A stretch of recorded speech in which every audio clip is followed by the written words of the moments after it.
দুপুরবেলা আপনাদের ভাইয়া বাজার থেকে কিছু মাছ কিনে এনেছে। আর আমাদের যখন মাছ কেনা হয় সবসময় আড়ত থেকে মাছ কেনা হয়।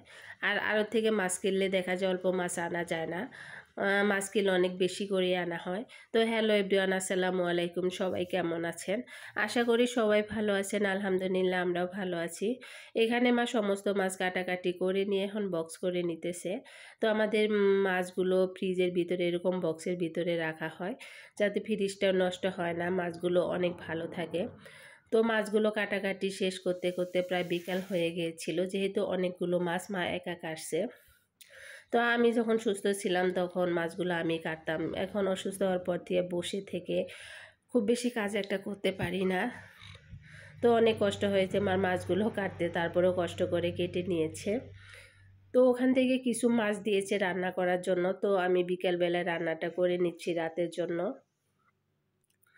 তো এখানে কাঁচামরিচ, পেঁয়াজ, আদা, রসুন বাটা দিয়ে খুব ভালো করে একটু ভাজি করে নিলাম তেলের মধ্যে। তারপরে এখন অল্প পরিমাণে পানি দিয়ে দিলাম, শুকনো মশলাগুলো অ্যাড করবো এই কারণে। তো হলুদের গুঁড়া, মরিচের গুঁড়া, জিরা, ধনিয়ার গুঁড়া দিয়ে মশলাটাকে খুব ভালো করে কষান করে নিয়ে তারপরে এখানে মাছগুলো দিয়ে দিব। আর বাহিরে এত বেশি গরম পড়েছে কয়েকদিন থেকে, দেখা যায় চুলার পাড়েও থাকা যায় না, বাহিরেও থাকা যায় না, কি যে একটা অবস্থা। কারেন্ট তো সারাদিনই যায় আসে, কারেন্টের অবস্থা তো আপনারা সবাই জানেনই, সারা বাংলাদেশে একই অবস্থা। তো কিছুই করার নেই, মশলাটাকে খুব ভালো করে কষান করে নিয়ে আর এখানে অল্প পরিমাণে একটু ডিম দিয়েছি, কারণ ডিম দিলে তরকারির ঝোলটা অনেক বেশি ঘন হয় এ কারণে। তো এখানে এই যে মাছগুলো আমি সব দিয়ে দিলাম। এখানে অনেকগুলো মাছ দিয়েছিল মা রান্না করার জন্য।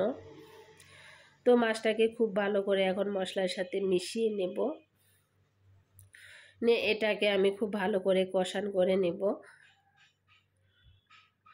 তো ঢাকনা দিয়ে ডেকে বেশ কিছুক্ষণ জাল করে নেব যাতে মাছটা খুব ভালো করে কষান হয়ে যায়। তো মাছটা এমনিতে রান্না করার কথা ছিল, এখানে কোনো সবজি দেব না, এমনিতে রান্না করব। তারপর আমি মাছ খুব একটা বেশি খাইতে পারি না, এই কারণে আমি আমার নিজের জন্য এখানে আমি একটা কলা আর হচ্ছে 3টা কচুরমুখী দিয়েছি, যে যদি মাছ না খাইতে পারি তাহলে এই সবজিটা দিয়ে আমি খেয়ে নেব। তো এখানে একটা কাঁচা কলা কেটে নিয়েছি আর 3টা কচুরমুখী আমি গোটালি দিয়ে দিলাম। তো আমার কাছে মনে হলো যে এই সবজিটা দেওয়ার পর থেকে মাছটা মনে আরও অনেক বেশি স্বাদ বেড়ে গেছে। আর এগুলো পুকুরের মাছ ছিল, মাছগুলো অনেক বেশি স্বাদ ছিল। তো সবজিটা দিয়ে আমি আরও একবার খুব ভালো করে কষান করে নেব। যে কোনো মাছ মাংস হোক, যদি যত বেশি কষান করা হয় ততটাই মজা লাগে আমার কাছে। তো সবজিটা দিয়ে আমি আবারও ঢাকনা দিয়ে ডেকে কিছুক্ষণ জাল করে নিয়েছি। সবজিটা মোটামুটি প্রায় আমার সিদ্ধ হয়ে গেছে। এখন আমি একটু নাড়াচাড়া করে নিয়ে ঝোলের জন্য পানি দিয়ে দেব। যেহেতু সিলভার মাছ একটু এমনিতে নরম থাকে, খুব বেশি নাড়াচাড়া করা যায় না। তো পানিটা দিয়ে এই যে আমি বেশ কিছুক্ষণ রান্না করে নিলাম। আর ঝোলটা আমি এরকমই রেখে দেব, যেহেতু কাঁচা কলা দিয়েছি সাথে কচুরমুখী দিয়েছি, দুইটাতেও কিন্তু পানি অনেক বেশি টেনে নেয়। আর যেহেতু ঝোলটা অনেক বেশি রাখার কারণ হচ্ছে